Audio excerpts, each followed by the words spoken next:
Hello everyone. सीटीपीजी MCA करने वाले जितने भी हमारे स्टूडेंट हैं, क्या उनका एडमिशन बीएचयू में, जेएनयू में और दिल्ली यूनिवर्सिटी में नहीं होगा? एक न्यूज़ बहुत ज़्यादा यहाँ पे सर्कुलेट हो रही है और वो न्यूज़ हर एक स्टूडेंट को यहाँ पे कंफ्यूजन क्रिएट कर रही है। तो क्या वो न्यूज़ है और क्या आप इस साल बीएचयू में, जेएनयू में और दिल्ली यूनिवर्सिटी में एडमिशन ले पाएंगे या नहीं ले पाएंगे? चलिए जानते हैं पूरा डिटेल में। यदि हम बात करें, सारे के सारे जितने भी हमारे स्टूडेंट हैं उनका सपना होता है बीएचयू, दिल्ली यूनिवर्सिटी और जेएनयू में एडमिशन लेने का।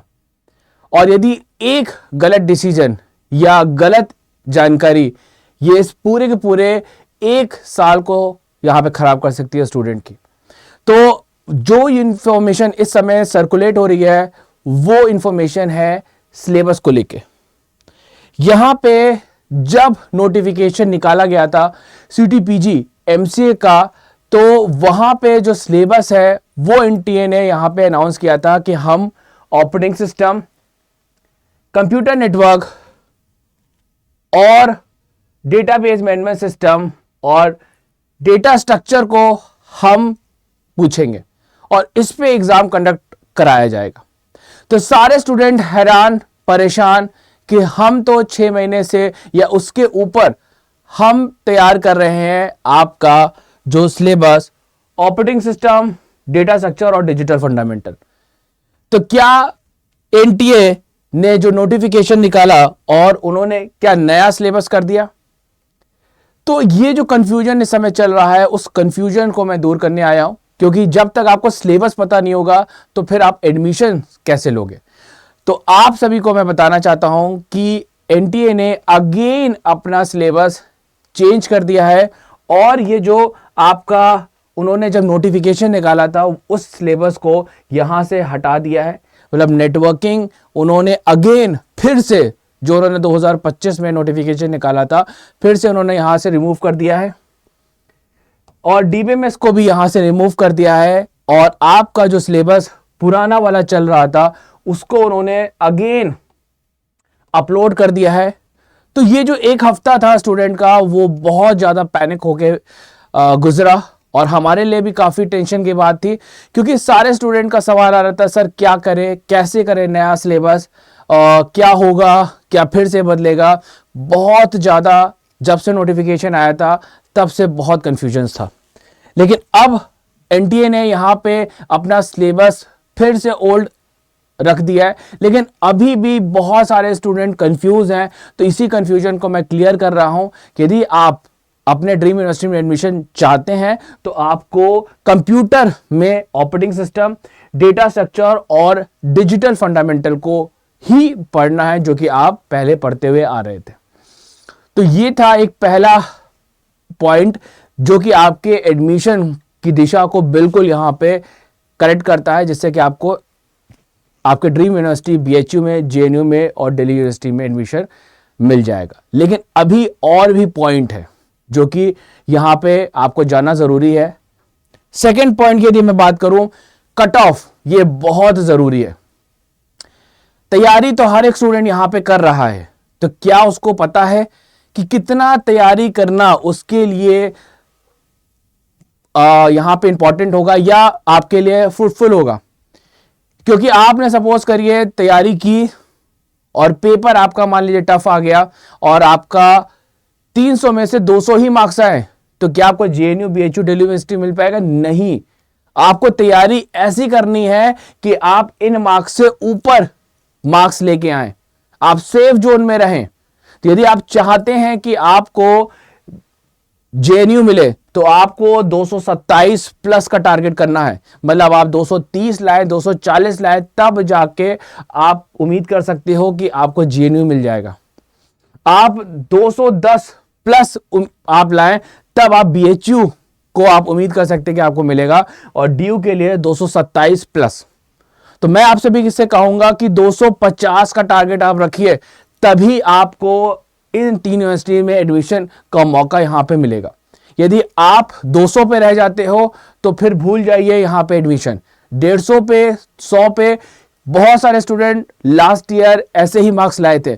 इसीलिए बहुत ज़रूरी है कि आप जिस यूनिवर्सिटी में एडमिशन चाहते हैं उसका लास्ट ईयर का कट ऑफ आपको पता होना चाहिए। 2025 का कट ऑफ है, तो ये आपको ज़रूर पता होना चाहिए। इसको नोट कर लीजिए अभी, तभी आपको यहाँ पे एडमिशन मिलेगा, नहीं तो नहीं मिलने वाला एडमिशन। ये हमारा सेकेंड पॉइंट था। तीसरा पॉइंट भी आप यहाँ पे जान लीजिए, इसकी एलिजिबिलिटी। यदि आपकी एलिजिबिलिटी नहीं बनती है बीएचयू, जेएनयू और दिल्ली यूनिवर्सिटी के लिए, तो भी आपके यहां पे मार्क्स आने के बाद भी एडमिशन नहीं होगा। यदि हम बात करें बनारस हिंदू यूनिवर्सिटी की, तो यहां पे एलिजिबिलिटी आपकी क्या होती है वो आप जरूर देख लीजिए। यदि आप नॉन एनईपी ग्रेजुएट स्टूडेंट हैं, जो कि मोस्टली स्टूडेंट हैं, तो उसमें आपको देखिए बीसीए या बीएससी ऑनर या bachelor of science in computer science या आईटी में आपके पास यहां पे डिग्री होनी चाहिए। मिनिमम एग्रीगेट ऑफ 60%, ये ध्यान रखिएगा, 60% आपका होना चाहिए। इसके अलावा यहां पे देखिए बैचलर ऑफ साइंस ऑनर या बैचलर ऑफ आर्ट ऑनर्स या बैचलर ऑफ साइंस या bachelor of art in math या स्टैटिस्टिक्स या मेजर सब्जेक्ट जो है, ठीक है, एंड उसमें एग्रीगेट एटलीस्ट 60% मार्क्स आपके होने चाहिए।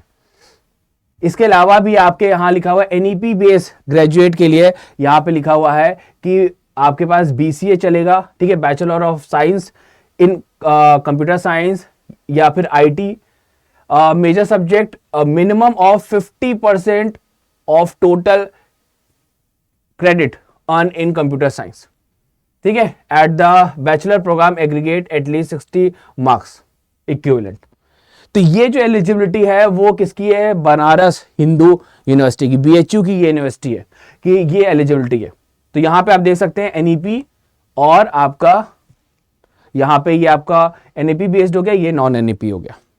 इसके बाद नेक्स्ट देखिए, यदि मैं बात करता हूं दिल्ली यूनिवर्सिटी की एलिजिबिलिटी की, तो यहां पे देखिए 3 इयर्स या 4 ईयर बैचलर डिग्री आपके पास होनी चाहिए। साथ में आपका यहां पे मैथ, ठीक है, साइंस मतलब आपके पास मैथ, कंप्यूटर साइंस, स्टैटिस्टिक्स या ऑपरेशनल रिसर्च, ये कहीं ना कहीं आपने अपने ग्रेजुएशन में यहां पे पढ़ा हो। इसके अलावा यदि हम बात करते हैं तो जेएनयू की, तो जेएनयू में देखिए बीसीए, ठीक है, bachelor degree in computer science engineering या इक्विवेलेंट डिग्री 55% के साथ, या फिर आपने बीएससी किया हो, बीकॉम किया हो, बीए किया हो, साथ में आपके पास मैथ हो या 10+2 लेवल पे या ग्रेजुएट लेवल पे, एटलीस्ट 55% आपका होना चाहिए। 50% वालों का काम नहीं चलेगा यहां पे, तो इसलिए आप ध्यान रखिएगा, ये आपको जरूरी जानना है यदि आप इस यूनिवर्सिटीज में एडमिशन लेना चाहते हैं। ओके, क्लियर हो गया होगा सबको? तो ये तो आपके एलिजिबिलिटी था, तो अपना एलिजिबिलिटी आप जरूर देख लीजिएगा आपके पास क्या ये सारी चीजें हैं। अब नेक्स्ट ये चौथा स्टेप, मतलब चौथा आपका रीजन जो मैं ये थंबनेल आपके पास रखा था, वो है सीट। सीट एक बहुत बड़ा यहाँ पे मेजर रोल है, क्योंकि हजारों में बच्चे यहाँ पे फॉर्म भरते हैं, लेकिन आप सीटें यदि देखोगे तो आप यहाँ पे देखिए नॉन बीएचयू कैंडिडेट के लिए, जनरल के लिए सिर्फ 10 सीटें, एससी के लिए 4, एसटी के लिए 1, ईडब्ल्यूएस के लिए 2, ओबीसी के लिए 7, पीडब्ल्यू के लिए 1, ठीक है। तो यहां पे आप देख सकते हैं सीटें कितनी यहां पे आपके पास कम है। ये था आपका डिपार्टमेंट ऑफ कंप्यूटर साइंस। इसी तरीके से department of computer science paid fee course के लिए भी है, जहां पे फीस काफी रहती है। वहां पे 2 जनरल के लिए, 1 एससी के लिए और ईडब्ल्यूएस के लिए 1 और 1 ओबीसी के लिए सिर्फ 1। तो ये था आपका बीएचयू की नंबर ऑफ सीटें। इसके बाद जेएनयू में आप देख सकते हैं कि आपको जेएनयू के लिए यदि हम सीटें बात करें तो वो हैं 23, ठीक है, एससी के लिए 9, एसटी के लिए 4, ओबीसी के लिए 16 और ईडब्ल्यूएस के लिए आपके पास 6, टोटल मिला के 58 सीटें जो आपकी यहाँ पे बनती हैं। पीडब्ल्यूडी के लिए आपकी 3। तो आप यहाँ पे देख सकते हैं कितने नंबर ऑफ सीटें आपकी यहाँ पे कम है जेएनयू जैसे कॉलेज में। इसके बाद यदि बात करें दिल्ली यूनिवर्सिटी की, तो दिल्ली यूनिवर्सिटी में भी आप देख लीजिए 23 सीटें हैं आपके पास जनरल के लिए, 9 सीटें आपकी एससी के लिए, 4 सीटें आपकी एसटी के लिए, ओबीसी के लिए 16 और ईडब्ल्यूएस के लिए 6, तो इस तरीके से हमारे पास ये सीटें थी। तो आप इस समझ सकते हैं कि हर एक स्टूडेंट का तो BHU में, दिल्ली यूनिवर्सिटी में और JNU में एडमिशन नहीं होने वाला है। सिलेक्टिव स्टूडेंट का ही यहाँ पे एडमिशन होगा, ठीक है, जो कि क्राइटेरिया, जो कि कैटेगरी या एलिजिबिलिटी को पूरा करते हैं, जो सीटों को यहाँ पे वो ही पा सकते हैं, और जिनका जो मार्क्स है जो मैंने आपको दिखाया वो आप यहाँ पे कवर करते हैं। और ओल्ड सिलेबस आपका चलेगा, ये आज आपको क्लियर हो गया होगा। तो आप यदि चाहते हैं बिल्कुल ज़बरदस्त तरीके से तैयारी, उन हज़ारों स्टूडेंट में से कुछ चुनिंदा स्टूडेंट में शामिल होना चाहते हैं और अपनी इस ड्रीम यूनिवर्सिटी को के सपने को पूरा करना चाहते हैं, ठीक है, तो आप सभी के लिए बहुत ही ज़बरदस्त और शानदार हमारा बैच आ चुका है। आप क्वांटम सुप्रीम 2.0 बैच ले सकते हैं, महापैक ले सकते हैं, क्वांटम सुप्रीम बैच ले सकते हैं, पार्थ क्रैश कोर्स ले सकते हैं, और आपके लिए रिकॉर्डेड बैचेस भी अवेलेबल हो चुका है, ठीक है, सक्षम बैच और लक्ष्य प्रो बैच, ये भी ज़बरदस्त तरीके से सारी आपको क्लासेस कंप्यूटर साइंस की, मैथ की और रीजनिंग की सारी क्लासेस मिलेंगी, और तैयारी को बिल्कुल परफेक्ट करने के लिए मॉक टेस्ट। इन सभी में आपको मैक्सिमम डिस्काउंट चाहिए तो जो मेरा ज़बरदस्त कोड है, ठीक है, MEG20, आप उसको यूज़ कर सकते हैं, और जिसमें आप यदि मेरा कोड यूज़ करते हैं तो आपको हर तरीके की यहाँ पे हेल्प की जाएगी, मदद की जाएगी, सपोर्ट किया जाएगा, गाइड किया जाएगा।